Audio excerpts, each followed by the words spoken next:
All right, let's take a look at the massing model that we've got right now based on the floor plan that we reviewed last week. So right now we're basically standing at the entry to the side yard.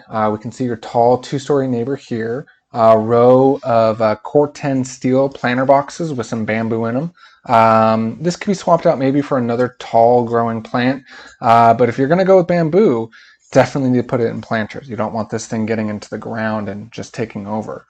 From this angle, we get a glimpse of the second story volume over the covered patio. You can see the seating area as well as the outdoor kitchen. A lot of glass. This is facing west, so it's going to get a little warm in the afternoon, but I think the views from the workout space up here looking down are just going to be phenomenal. You can also get a glimpse for a couple of high transom or clear story windows on the north side. And again, given how close this is to the property line and the city ordinances, I'm showing the sills just about as low as they can go.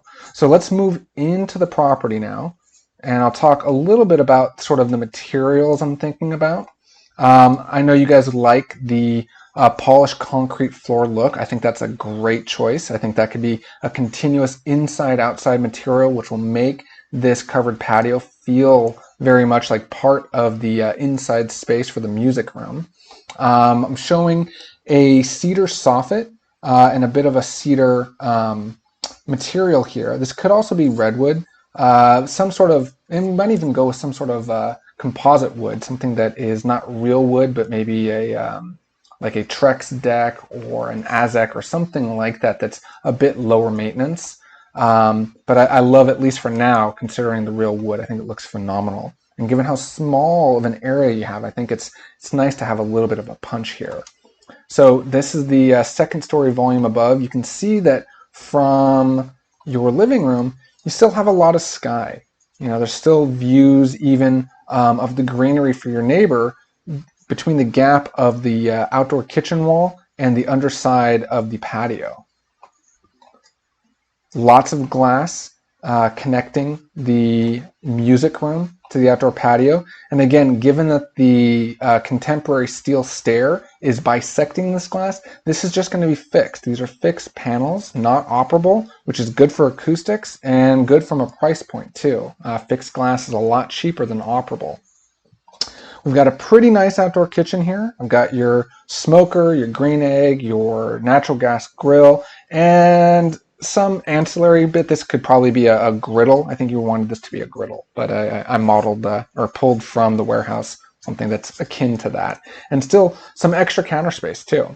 So lots of counter space. This could of course be storage cabinets. We could pull this back a little bit too. We can finesse that.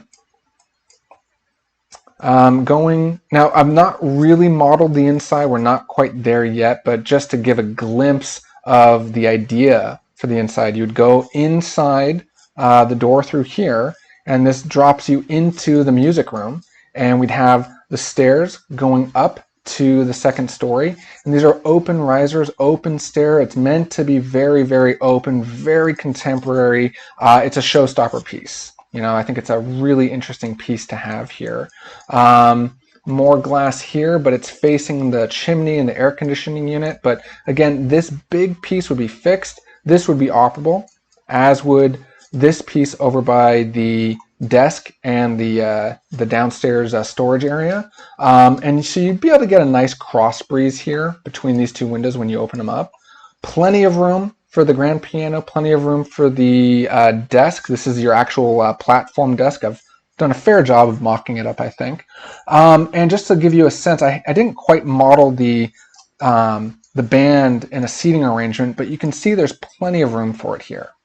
You know, one guy would be sitting here close to the stair, another guy would be sitting here. There's a lot of room. It's a very open space, but then of course these doors can all open, and there's a storage closet here. One of the interesting things I really like about this space right now is trying to take Jeff Pack's consideration of not wanting those standing waves, non-parallel surfaces. What I've done is I've built in a a two-way slope. So the ceiling for the music room slopes both up in this direction and also up in this direction here. Now, please ignore all this mess. This is not an interior model, but it's just the concept. And so let's hide your house real quick, the main house, just to get a better idea, a clearer view of what this thing's looking like. So we've got another one of these Corten steel planter boxes with some bamboo in it, directly across from your master bedroom sliding glass door. So this will give you something nice to look out onto. The covered patio roof continues past this wall, and so it sort of, I hope, looks like this downstairs mass and the upstairs mass are sort of eating into each other a bit. They're intersecting each other a little bit. I like this little flare here, although I'm wondering whether or not it's going to read very well. It's not going to be expensive to do something like this, but I question, I need to explore this a little bit more as to whether it's worth it given the proximity of the main house. But then in terms of ceiling heights, I've started off for the ground floor, the lowest point, which would be right here over the downstairs counter and the TV area. This height here is 9 feet. This height here, 12 feet. And then this far corner over here, it's a little messy again, but we're looking at approximately a maximum height of about 14 foot 9 inches. So it's a very tall space that will hopefully avoid those parallel walls, those standing waves. And then let's take a quick look upstairs. So you'd go upstairs via these stairs here, and drops you off at the landing area up here. Bathroom here, again, hasn't modeled that yet, but it'll be a nice size standard bathroom. But then the gym space is really nice. So standing in here, you've got a lot of room, 9-foot ceilings, a lot of glass, and a really nice view down to your new backyard space. I think this is a really phenomenal design. Of course, I'm curious to hear your guys' feedback, so let's schedule a time when we can meet and review this together live.